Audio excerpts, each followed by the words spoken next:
Students हमने physics chapter number 5 शुरू किया हुआ था work energy and power. Work and power वाला हमने क्वेश्चन कर लिया था। आज हम एनर्जी का क्वेश्चन करते हैं। तो एनर्जी की सबसे पहले डेफिनेशन देखते हैं क्या होती है। Energy of a body is its capacity to do work. किसी भी बॉडी की काम करने की जो सलाहियत है किसी भी ऑब्जेक्ट की, वो उसकी क्या कहलाती है, एनर्जी कहलाती है। अब एनर्जी की दो बेसिक फॉर्म्स होती हैं, kinetic energy and potential energy. जो काइनेटिक एनर्जी है वो किसी भी ऑब्जेक्ट के मोशन की वजह से जो एनर्जी होती है उसको हम क्या कहते हैं, काइनेटिक एनर्जी कहते हैं। और किसी भी ऑब्जेक्ट की जो पोजीशन की वजह से एनर्जी होगी उसको हम पोटेंशियल एनर्जी कहेंगे।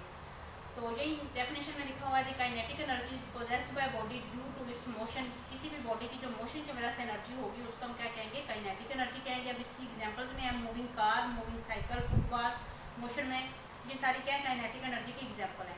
काइनेटिक एनर्जी का जो हमारे पास फॉर्मूला होता है वो क्या होता है, हाफ एम वी स्क्वायर। ये इसका फॉर्मूला है। यहाँ पे एम जो है वो मास को रिप्रेजेंट कर रहा है किसी भी बॉडी के, और वी यहाँ पे मूविंग बॉडी की जो वेलोसिटी होगी उसको रिप्रेजेंट कर रहा है।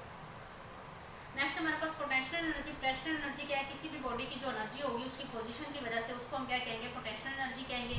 पोटेंशियल एनर्जी का जो हमारे पास फॉर्मूला है वो एम जी एच है। यहाँ पे जो एम है वो मास है, जी यहाँ पे ग्रेविटेशनल कांस्टेंट है, और एच यहाँ पे क्या है, किसी भी बॉडी की जो हाइट होगी वो होगी, यानी उसकी पोजीशन जो होगी बॉडी की वो किसी ना किसी हाइट पे होगी, तो वो हाइट यहाँ पे एज है। तो the potential energy is possessed by body because of its position in a force field. For example gravitational field or because of its constant state. यानी किसी भी बॉडी की जो पोजीशन होगी वो किसी ना किसी हाइट पे होगी। जब वो बॉडी नीचे आएगी तो उस पर ग्रेविटेशनल फील्ड एक्ट करेगा, यानी ग्रेविटी की फोर्स एक्ट करेगी। तो इसलिए इसमें क्या है, ग्रेविटेशनल फील्ड यानी जी हमने ऐड किया इसके फॉर्मूले में। तो इसको हम और क्या कहेंगे, this is called gravitational potential energy. इसको हम ग्रेविटेशनल पोटेंशियल एनर्जी कहेंगे। Gravitational potential energy is always determined relative to some arbitrary position which is assigned to the value of the zero potential energy. अब वो क्या कह रहे हैं कि ये वाली जो पोजीशन है हम किस तरह से असाइन करेंगे पोटेंशियल एनर्जी की, कि जो पोटेंशियल एनर्जी होगी बॉडी की वो जो अर्थ पे होगी बिल्कुल जीरो होगी। यानी स्टार्ट में पोटेंशियल एनर्जी जीरो होगी, जैसे बॉडी की पोजीशन चेंज होना शुरू होगी उसकी कोई ना कोई एनर्जी तब होगी। तो स्टार्ट में पोटेंशियल एनर्जी क्या होगी, जीरो होगी। सम केसेस में हम जो रेफरेंस लेते हैं वो अर्थ लेते हैं, या हम कोई ना कोई इन्फिनिटी पॉइंट लेते हैं।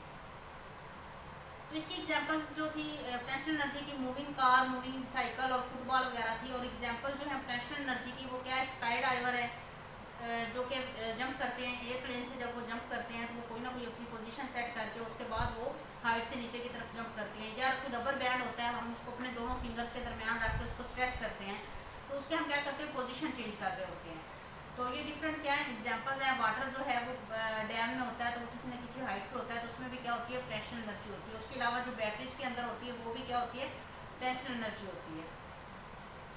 तो नेक्स्ट हमारे पास वर्क एनर्जी प्रिंसिपल है। वर्क एनर्जी प्रिंसिपल हमें क्या बताता है, work is done on a body it's increases it's energy. यानी जब हम किसी बॉडी पे कोई वर्क करते हैं तो उसकी जो एनर्जी होती है वो इंक्रीज होती है। तो इसकी एग्जांपल हम लेते हैं। एग्जांपल के थ्रू हम इसको प्रूव करने की कोशिश करेंगे कि वर्क एनर्जी प्रिंसिपल जो बात उसने कही है उसको प्रूव कैसे करेंगे मैथमेटिकली। देखें एक बॉडी हमारे पास मास m है, उसका वो मूव कर रही है किसी वेलोसिटी vi के साथ, इनिशियल वेलोसिटी के साथ।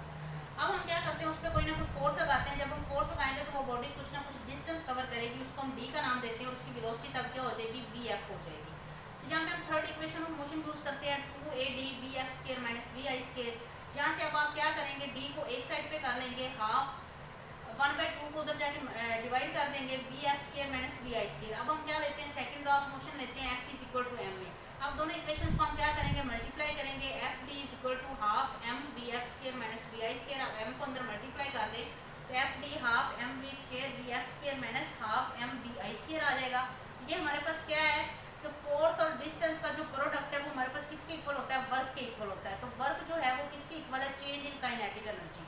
Half M V F square minus half M V I square, ये क्या है, चेंज इन काइनेटिक एनर्जी है।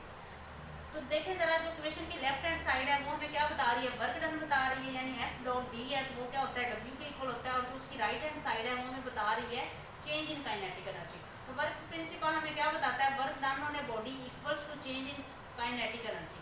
यानी किसी भी बॉडी पे जो वर्क हम करेंगे वो क्या होगा, उसकी काइनेटिक एनर्जी में जो चेंज होगा उसके इक्वल होगा। तो ये क्या है, हमारे पास वर्क एनर्जी प्रिंसिपल है।